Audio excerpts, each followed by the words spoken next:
बोलो साईनाथ महाराज की जय। प्रिय भक्तों, आज हम आपको बाबा की उदी, उसके चमत्कार और उसकी महिमा के बारे में बताते हैं। कठिन से कठिन रोग में जो किसी भी उपाय से ठीक नहीं हो रहा हो, वह बाबा के द्वारा स्वयं अपना हाथों से उदी लगाते ही जड़ से समाप्त हो जाता है। हरि सीताराम दीक्षित के संकलन के अनुसार उदी की एक कथा है। पाले में पंजाबी चाल में खीमजी लाल जी जोशी नामक एक ग्रस्त रहा करते थे। उनकी बेटी काफ़ी दिनों से अस्वस्थ थी। एक दिन वह अत्यधिक अस्वस्थ हो गई। तब उसकी माँ दीक्षित के घर आई एवं महाराज की उदी ले गई। उदी के लगाने के बाद उस लड़की को तुरंत थोड़ा आराम मिला। इतनी कमज़ोर थी कि वह चल भी नहीं पा रही थी। हाथ पांव एकदम अकड़ चुके थे। एक व्यक्ति ने उसे उठाकर बाबा के पास ले जाकर बिठा दिया। बाबा ने उसे उदी लगाई एवं आशीर्वाद दिया और 2-4 दिनों में वह अपने पैरों के से चलने लगी। सिर्फ उसे उठने बैठने में कष्ट हो रहा था। बाबा ने उसे एक फल खाने को दिया। तब से उस लड़की को उठने बैठने की अड़चन भी दूर हो गई। प्रिय भक्तों, बाबा इतने दयालु, इतने कृपालु हैं। वह भक्तों के रोग अपने ऊपर ले लेते हैं। नासिक ज़िले में मालेगांव में एक डॉक्टर थे। डॉक्टर का भतीजा हड्डी रोग से ग्रस्त हो गया। अनेक औषधियाँ एवं शल्यक्रिया भी की गई, परंतु कोई असर ही नहीं हुआ। किसी ने उस डॉक्टर को नाम बताया। शिरडी में बहुत बड़े संत हैं, उनका नाम योगेश्वर साईं महाराज है।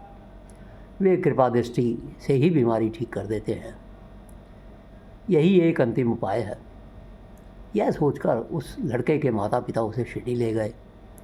साईं के दर्शन के बाद उन्होंने साईं के सामने साष्टांग प्रणाम करके सारी बात बाबा को बताई। तब बाबा ने उन्हें आश्वासन दिया, इस मस्जिद के आश्रय में जो आता है उसे कोई भी दुर्गति प्राप्त नहीं होती है। अतः आप निश्चिंत हो जाएं। यह उदी लीजिए एवं घाव पर लगा लीजिए। कुछ ही दिनों में असर हो जाएगा और ईश्वर पर विश्वास रखिए। यह मस्जिद ही नहीं, द्वारका माई है। यहाँ जिनके पांव पड़ते हैं उन्हें तत्काल आराम एवं आरोग्य प्राप्त हो जाता है। इसके पश्चात बाबा के आज्ञा के अनुसार डॉक्टर के भतीजे को उनके सामने बैठाने के बाद उनके रोग ग्रसित पैर पर बाबा ने हाथ फेरा और बड़ी ही कृपा दृष्टि से उसे देखा। उसके पश्चात 4 दिन बाद बीमारी ठीक होती चली गई। तब माता पिता के साथ लड़का स्वस्थ होकर वापस घर चला गया। केवल उदी के उपचार से हड्डी रोग ठीक हो गया। कोई भी कष्ट, चाहे वह देह का हो, दैवीय हो या मानसिक हो, बाबा के दर्शन से वह समूल नष्ट हो जाता है। बाबा के मुख दर्शन मात्र से ही व्यथित लोगों के सारे दुख समाप्त हो जाते हैं एवं उनके वचन रूपी अमृत का सेवन करने से ही रोग का अंत हो जाता है। ठाणे जिले के बेलापुर के पास तुरंदे गांव में रहने वाली शांताबाई नामक स्त्री के बाएं हाथ के अंगूठे में हड्डी का घाव हो गया था। वह 60 वर्षों से था। एक रात बाबा ने उसे स्वप्न में आकर कहा, तू इस घाव पर ढिके माली लगा। स्वप्न का आदेश मानकर उसने घाव पर ढिके माली लगाना आरंभ किया और उसका घाव ठीक हो गया। फिर उसने सारी हकीकत लिखकर पत्र द्वारा बाबा को भेजी। अपना भतीजा स्वस्थ हो गया, यह देखकर मालेगांव के डॉक्टर के मन में बाबा के दर्शन की इच्छा जागृत हुई। उसी के अनुसार वह निकले भी, परंतु मालेगांव के बाहर मनमाड़ में किसी के द्वारा उनके मन में संशय पैदा कर दिया गया, जिस कारण उन्होंने शिरडी जाने का विचार छोड़ दिया। डॉक्टर सीधे मुंबई वापस चले गए एवं बाकी की छुट्टियां अलीबाग में व्यतीत करते समय नींद में उन्हें एक आवाज़ सुनाई दी, अभी भी मेरे ऊपर तुम्हारा अविश्वास है। उसने तुरंत शिरडी जाने का निश्चय कर लिया, परंतु वो रोगी को बहुत तेज़ बुखार था, किसी भी उपचार का उस पर असर नहीं हो रहा था एवं डॉक्टर का शिरडी जाना संभव नहीं हो पा रहा था।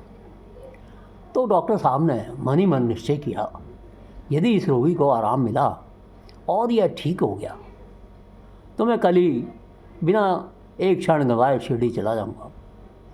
उनकी इच्छा पूर्ण होने के बाद यथा संकल्प से वे शिरडी पहुंच गए। डॉक्टर के सिर पर हाथ रखकर बाबा ने ऊदी का प्रसाद दिया।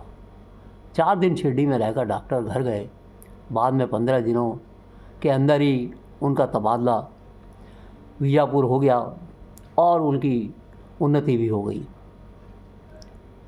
एक समय डॉक्टर पिल्ले शीला रोग से ग्रस्त होकर अपने जीवन से तंग आ गए। वे बाबा के प्रिय भक्त थे। बाबा उन्हें भाऊ नाम से पुकारा करते थे और प्रतिदिन उनका कुशल मंगल पूछा करते थे। एक दिन सुबह सुबह मस्जिद की चारदीवारी के पास भाऊ के खड़े रहने का स्थान था। वहाँ खड़े रहकर वे बाबा से बातचीत करते रहे। बाबा को चिलम पीते हुए, बीड़ी फूंकते हुए भाऊ के साथ की आवश्यकता रहती। आगे जाकर भाऊ का शिरा रोग बढ़ गया एवं वे साई की शरण में गए। जब यह यातना सहन नहीं हो पा रही थी, इसकी अपेक्षा मरना अच्छा है। बाबा, मरण प्राय इस रोग की वेदना अब असहनीय हो गई है। अब मुझे मृत्यु आने दे, अगले जन्म में मैं यातना भोग लूँगा। यह प्रार्थना सुनकर बाबा ने दीक्षित द्वारा संदेश भेजा, तू निर्भय होकर रह। अरे, इस जन्म की बात क्यों, 10 दिनों में तेरा रोग समाप्त हो जाएगा। हम दोनों तुम्हारे भोग बांट लेंगे। मोक्ष स्वार्थ अथवा परमार्थ देने में समर्थ रहते हुए तू मृत्यु मांग रहा है, यह तेरा पुरुषार्थ नहीं है। बाबा ने कहा, अरे पीठ पर उठा कर ले आओ, वह भोग हम सब सहन करेंगे। डॉक्टर पिल्ले को मस्जिद ले जाते बाबा ने अपने पीछे रखा तकिया निकाल कर उसे दे दिया। जहाँ फ़कीर बाबा हमेशा बैठते थे वहाँ उन्हें पास बैठने की आज्ञा दी। मेरी बाईं ओर तकिया टिकाकर लेट जा, बेकार चिंता मत कर, तू अपने पाँव लंबे कर ले जिससे तुझे आराम मिलेगा। सुख दुख संयम के अनुसार भोगने ही चाहिए। अल्लाह मालिक रखवाला है, सदैव उसका ध्यान कर, वह सारी चिंताएं ले लेता है। उसके चरणों में शरण ले एवं उसका स्मरण कर और उनका कार्य तेरे को दिखाई पड़ेगा। नाना साहेब चंदोरकर ने पिल्ले के पाँव पर पट्टी बांधी, परंतु असर नहीं हो पा रहा था। तब बाबा ने कहा, नाना तू तो पागल है। अरे पिल्ले, तू तुरंत अपनी पट्टी खोल दे, अन्यथा तू मर जाएगा। अभी एक कौवा आएगा, तुझे बेध देगा और तू ठीक हो जाएगा।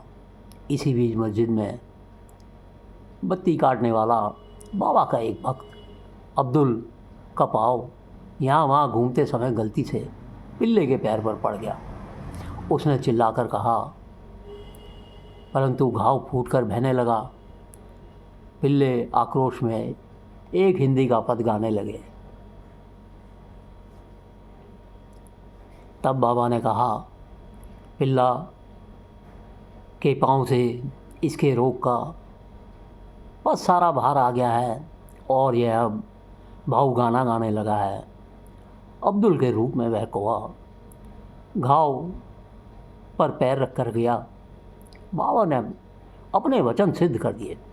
बाबा पिल्ले से कह रहे थे, तू वाड़े में जाकर आराम से पड़ा रहे, अब पुनः कौवा तुझे चोंच मारने नहीं आएगा।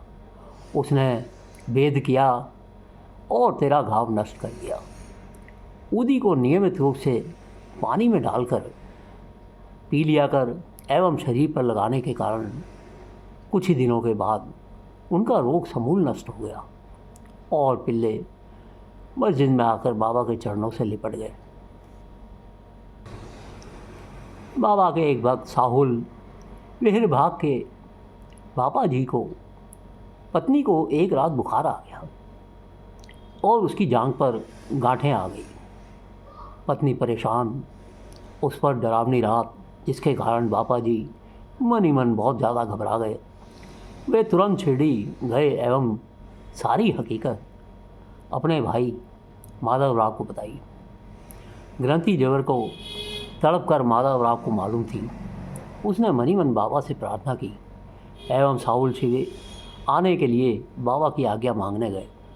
तब बाबा ने उनसे कहा, तू इस घातक रात को मत जा और उसे उदी भेज दे, उसका बुखार उतर जाएगा और उसकी गांठें भी कम हो जाएंगी, सब कुछ सुखमय हो जाएगा।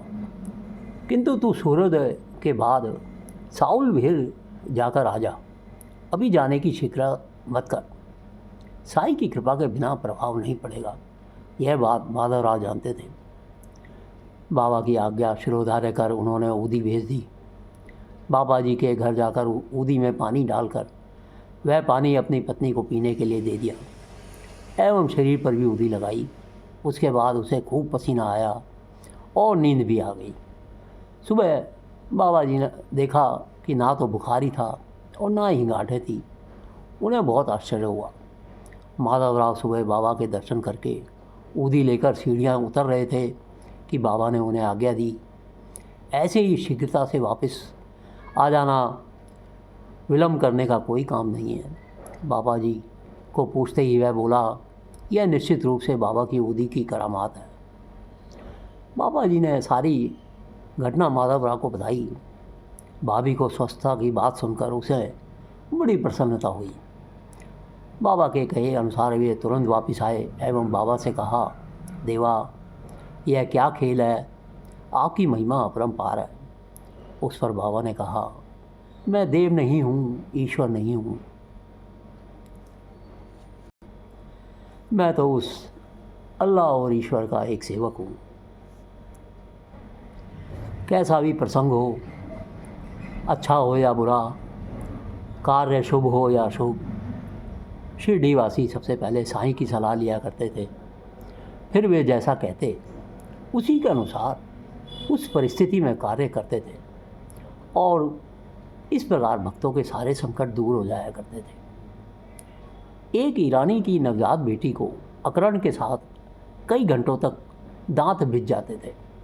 अकरण के साथ धनुष की तरह मुड़कर वह बेहोश हो जाती थी। उस पर कोई उपाय काम नहीं कर रहा था। उस ईरानी के मित्र ने उससे कहा, पहाड़ ले जाकर काका दीक्षित से ऊदी लाकर पानी के साथ उसे पीने के लिए दे दें एवं शरीर पर भी लगाएं, अर्थात तेरी बेटी को आराम मिलेगा। उसके द्वारा ऐसा करते ही उस लड़की को तुरंत ही आराम होना शुरू हो गया। इसी प्रकार हरदा के एक गांव में एक वृद्ध ग्रस्त रहता था। एक बार वह पथरी की बीमारी से अत्यंत त्रस्त हो गया। बिना शल्य चिकित्सा के पथरी निकालना बहुत कठिन था। उस गांव के साई भक्त इनामदार गांव आए थे। तब रिश्तेदार की ऊदी उनसे मंगा कर ले आए। बेटे द्वारा पिता को ऊदी पानी में डालकर पिलाए 5 मिनट भी नहीं हुए थे कि वह पथरी अपनी जगह से हिलकर मूत्र द्वार से बाहर निकल गई। मुंबई के एक कायस्थ प्रभु की पत्नी को हमेशा प्रसूति के समय बहुत ज़्यादा कष्ट हुआ करता था। श्री राम मारुति नामक एक साईं भक्त थे। उनकी सलाह मानकर वह कायस्थ ग्रस्त एक प्रसूति के समय पत्नी के साथ शिरडी गए और कुछ समय तक वहीं पर रहे। उनकी पत्नी का प्रसूति का समय पास आते ही गर्भाशय का मार्ग अवरुद्ध हो गया एवं वह स्त्री बहुत ज़्यादा व्याकुल हो गई। एक पड़ोसी ने बाबा की ऊदी पानी के साथ उसे पिलाई एवं बाबा से प्रार्थना की। तभी 5 मिनटों में बिना किसी कष्ट के साथ उसके बालक हो गया। एक बार नारायण गोपीनाथ दिघे, जो मुंबई के निवासी थे, उनके पेट में गांठ हो गई। वह गांठ काफ़ी कड़ी थी, जिसके कारण दिघे को खूब दर्द होने लगा। डॉक्टरों की सलाह ली, परंतु कोई उपयोग नहीं हुआ। उनके मित्र ने उनको बाबा की ऊदी दी। वह गांठ पर लगाते ही उन्हें आराम पहुंचने लगा। आराम मिलने पर कहे अनुसार दिघे शिरडी गए एवं उन्होंने बाबा का दर्शन किया।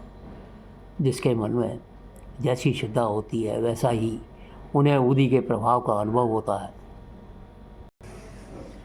प्रिय भक्तों, इसी प्रकार असंख्य लाखों लोगों ने बाबा की ऊदी के चमत्कार देखे हैं और उनकी कृपा पाई है। बाबा कहते हैं, अपना मन तथा बुद्धि मुझे समर्पित कर दो और निरंतर मेरा ही स्मरण करो। ऐसा व्यक्ति शरीर पर आने वाले कष्टों को कभी चिंता नहीं करेगा और वास्तव में वह निर्भय हो जाएगा। बाबा ने कहा, जो अनन्य भाव से मुझे देखकर आत्मशुद्धि करने वाली मेरी कथाओं का श्रवण कर उनका मनन करेगा और अन्य किसी की भक्ति ना भी करे, केवल मेरी भक्ति करेगा, उसका चित्त चैतन्य के साथ एक हो जाएगा। बाबा ने कहा, मैं हर जगह व्याप्त हूँ। ऐसा कोई स्थान नहीं है जहाँ पर मैं नहीं हूँ, और अपने भक्तों की खातिर मैं उनके समक्ष कैसे भी और कहीं भी प्रकट हो जाता हूँ। सभी प्राणी एक समान हैं, इसलिए सभी के लिए अहिंसा के नियम का पालन करना चाहिए। प्रिय भक्तों, बाबा की लीलाएं, उनके उपदेश और भक्तों के ऊपर की गई कृपा और चमत्कार सारांश में हम बताते रहेंगे। चैनल को सब्सक्राइब अवश्य कीजिए, शेयर कीजिए और लाइक कीजिए, और हर पल हर समय बाबा का ध्यान करते रहिए। वो अवश्य ही कृपा करते हैं। ओम साईं राम, ओम साईं राम।